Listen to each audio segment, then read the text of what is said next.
You're just a housewife. Don't be so cocky. You can't cook or do housework, and you're just a spender. I've reached my limit. How much longer do I need to bear this until he's satisfied? I was fed up with my husband and decided to leave the house without a word. My name is Haley, a 32-year-old office worker. My husband Kian and I have been married for 2 years. We met through group dating, and since we were close in age and shared the same values, we soon started dating. We continued to date steadily, and after about 2 years, we decided to get married. I resigned from my job when we got married. My husband had told me that he wanted me to be a housewife after we got married. I then became a housewife and worked every day to take care of the house. Not only did I do the cleaning and laundry, but I also cooked every day and made elaborate lunches for my husband. Today's lunch was delicious. My co-workers envied me. My husband happily tells me, and that gave me even more motivation. I put more effort into cooking and made delicious food for my husband, who works hard at his job. I gotta come home straight after work every day because the food is so good. It's so much more meaningful than sloppy drinks with coworkers, and it tastes way better than eating at the local pub. Thanks. It makes me happy to hear that. My husband and I were very happy as newlyweds. But there was one thing in our marriage that could be seen as a bit of a problem. That is my mother-in-law. My mother-in-law has an old-fashioned way of thinking, or rather, she sometimes speaks with old-fashioned common sense. A wife listens to whatever her husband's family says. If you visit your husband's family, you shouldn't have any time to spare, my mother-in-law says to me. Because of this, it was a hassle to go to my parents-in-law's house. How could I want to go there when I had to come home feeling bad about myself every time? At first I was patient for a while, but then I realized that I really didn't want to see my mother-in-law.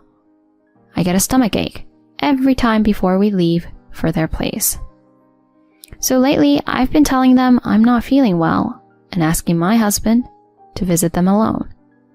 My husband was not happy that I didn't come with him, but at least he did what I asked of him. But he still asked me to come at least for the family gathering during the holiday season, so I had no choice but to go. My mother-in-law sneered at me as soon as I made my way into the house, as if she had been waiting for me. No matter how much you try to avoid me, it's impossible. You're like a slave who has to listen to me. It is really hard to hear such terrible words during such a festive season.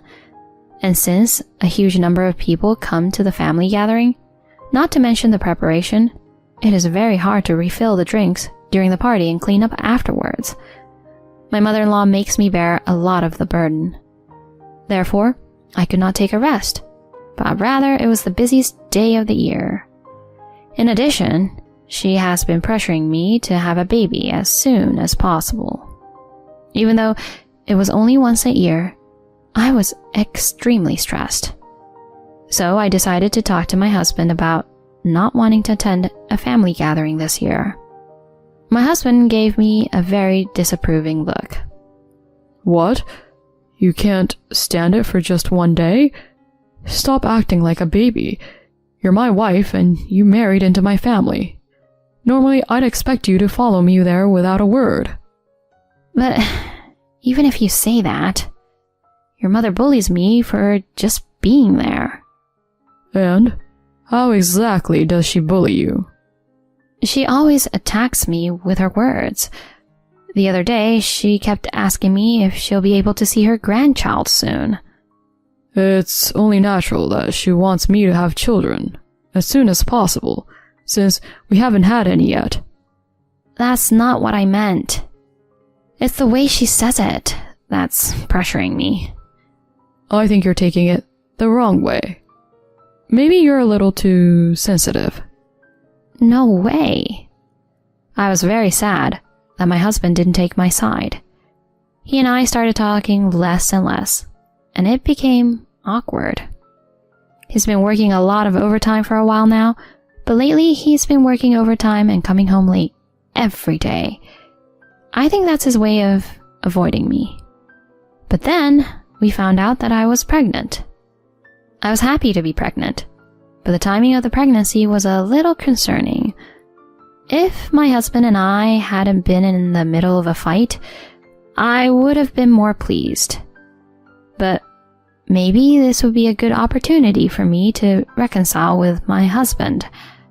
So I told my husband about it on his day off. Hey, can I talk to you about something? What is it?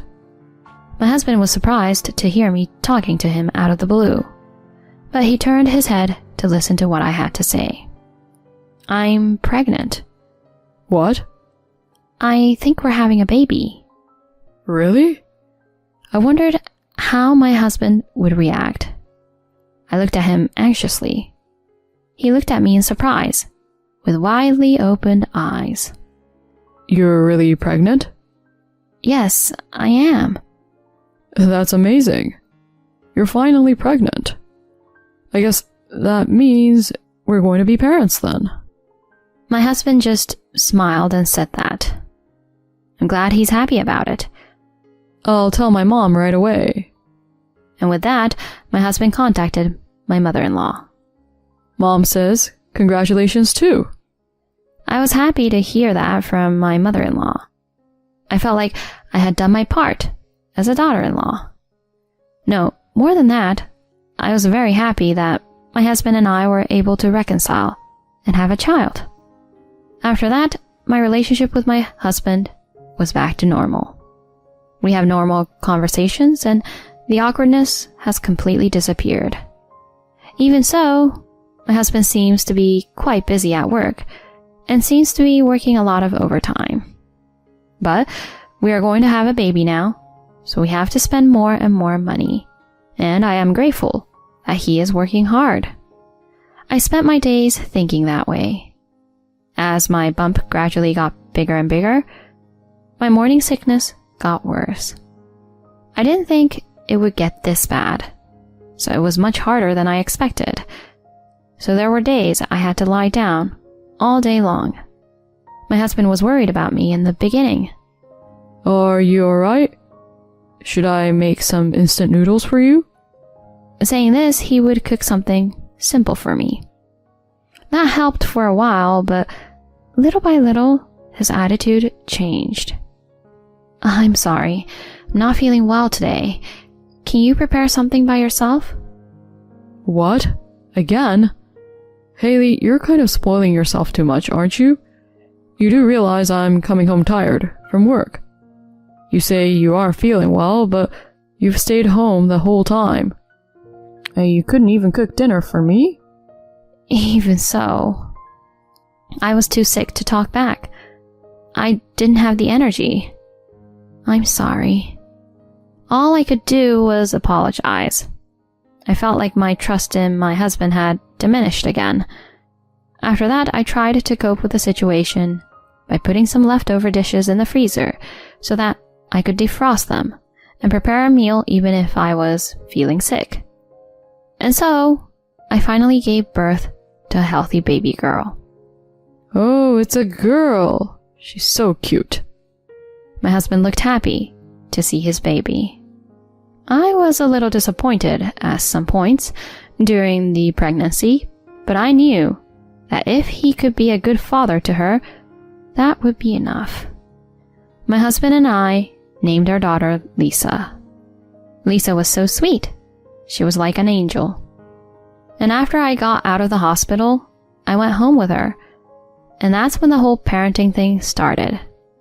I was extremely determined to raise my daughter, but it was harder than I thought it would be. I couldn't look away since she cried and cried every single day and night. On top of that, I have to do housework, which is really tough. But when you're focused on raising a child, you can't put much effort into the housework. That's why my husband became frustrated again. Hey, where's my lunch? Oh, sorry. I didn't have time to make it. Please, go eat out somewhere or buy something at the store. Huh? You know it's almost payday now, so I don't want to spend a lot of money. I'm sorry, but I don't have time to cook when I'm taking care of Lisa. Damn, you can't even do a decent job of housework even though you're a housewife? What? Whatever. My husband said that and left the house in a bad mood. What in the world is he thinking? I'm busy raising our child. Why can he only think of himself? I began to distrust my husband again. And even though my husband talks big game, he doesn't help me raise our child at all. It's as if he thinks parenting is a job for mothers only. As a father, it should be normal for him to be actively involved in caring for our child. Currently, I am the only one caring for Lisa. Some time passed and my daughter came down with a high fever. It was Kian's day off, so I asked my husband, who was lounging on the couch, to drive. I have to take Lisa to the hospital.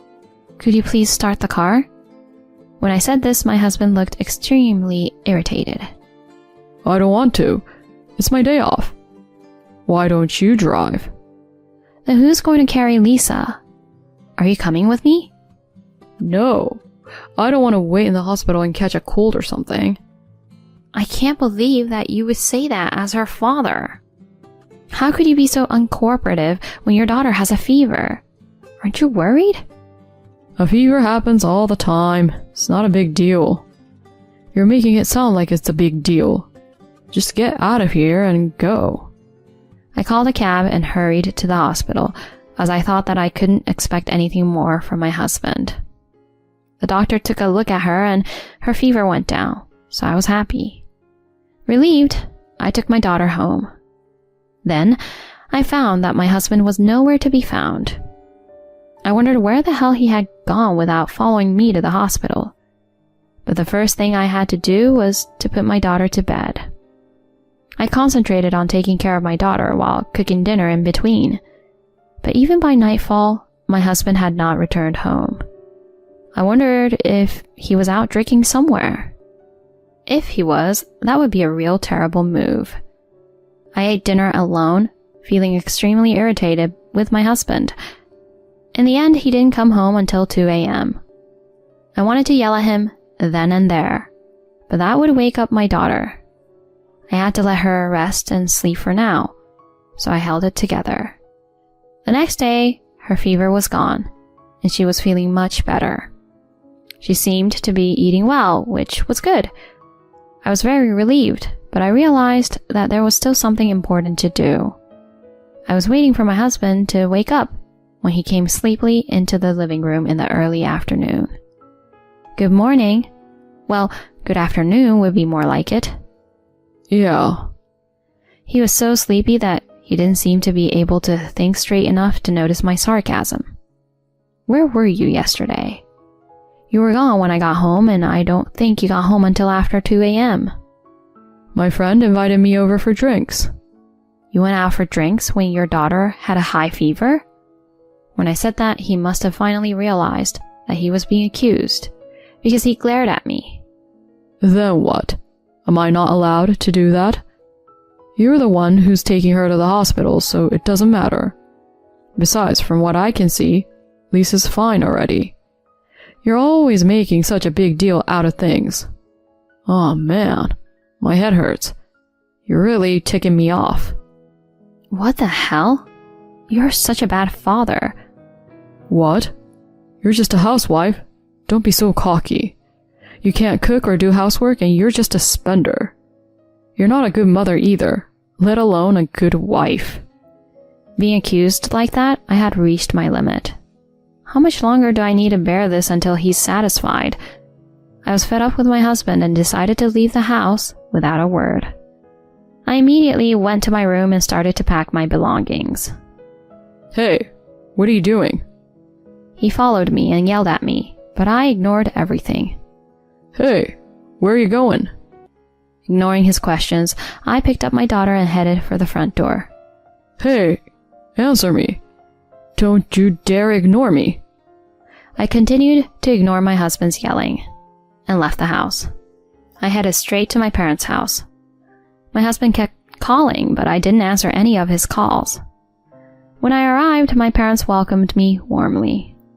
Then I decided to stay there and relax for a while. It was the first time in a long time that I didn't have to do housework, and my parents were happy to see their grandchild. I stayed with my parents for about a month. During that time, my husband contacted me several times, but I ignored all of them. I wasn't just staying at my parents', I was preparing for my divorce. First, I looked for a job so that I could support my daughter after the divorce.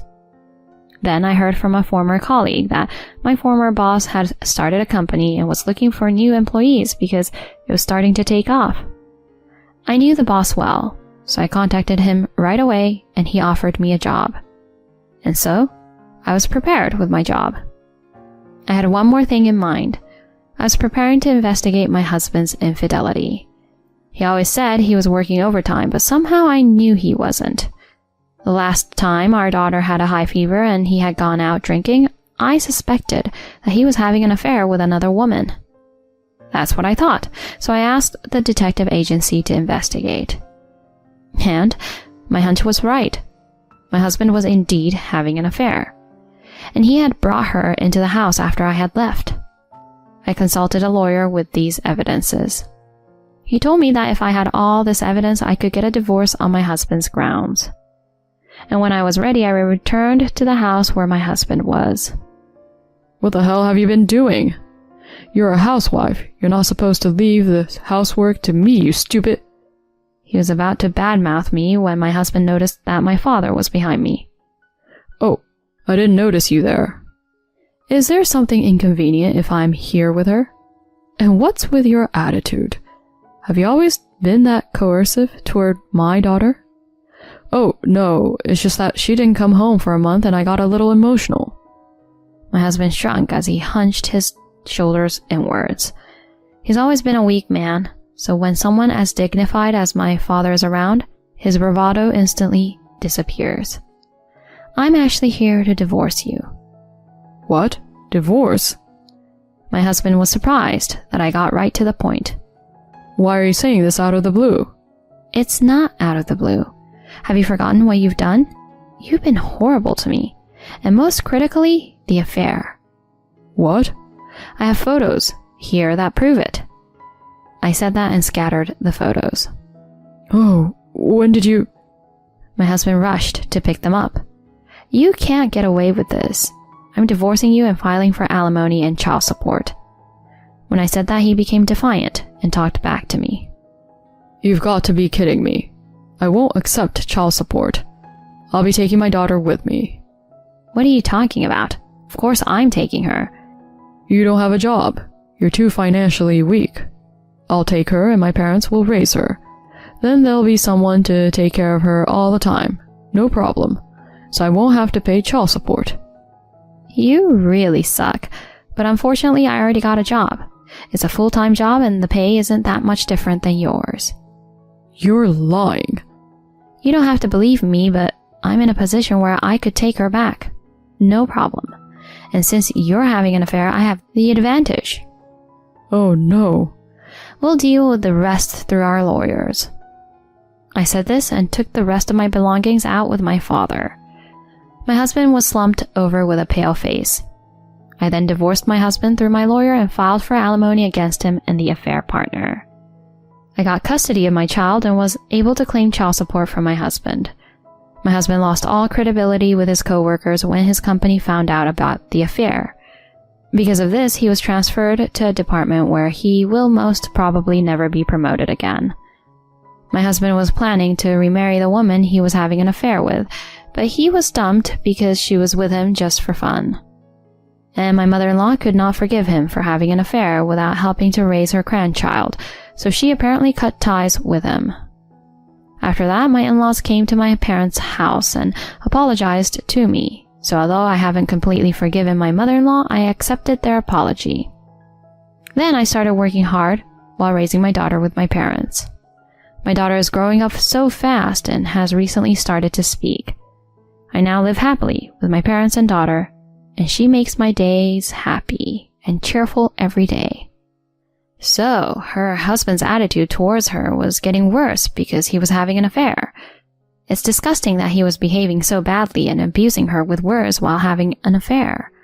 But in the end, the affair partner dumped him too, and his job ended up not going well, which is what he deserved.